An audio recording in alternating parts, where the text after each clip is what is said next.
You changed some words, you thought it was original, but your professor says it's still too close to the source. Today, I'm going to show you exactly how to paraphrase correctly, from beginner to pro level. First, let's kill the biggest myth. What is paraphrasing and what it's not? Paraphrasing is not just replacing words with synonyms. That's called patch writing, and professors hate it. True paraphrasing means completely rewording and restructuring while keeping the original meaning. Here's your foolproof 5-step formula for beginners to start paraphrasing in the right manner. 1. Read the original until you really understand it. 2. Close the book/hide the text. 3. Explain the idea to yourself out loud in simple words. 4. Write down your explanation. Here is 3-step formula for intermediate level of paraphrasing. Ready to level up? Try these 3 techniques. Change sentence structure. Start from the middle of the original idea. Combine multiple sources. Blend ideas from different authors. Shift perspective. Change from active to passive voice or focus on different aspects.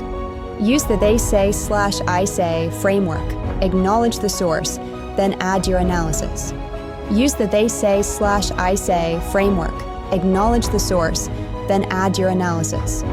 Here's how the pros do it. Concept mapping. Don't paraphrase sentences, paraphrase ideas. Extract the core concepts, map them visually, then rebuild in your words. Triangulation. Combine 3 sources minimum. When you synthesize multiple viewpoints, you naturally create original content. Applied paraphrasing. Take an abstract theory and apply it to a concrete example the original author didn't use. Instant originality. Use the they say/I say framework. Acknowledge the source, then add your analysis. Quick tool guide. AI paraphrasing tools are like training wheels, helpful at first, but dangerous if you rely on them. Use them to get unstuck, not to do the work for you. Golden rule.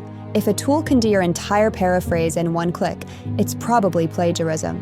Real paraphrasing requires your brain to process the information. If this helped you, hit subscribe for more academic writing tips. Download the free paraphrasing checklist in the description. And tell me in the comments, what's your biggest challenge with paraphrasing?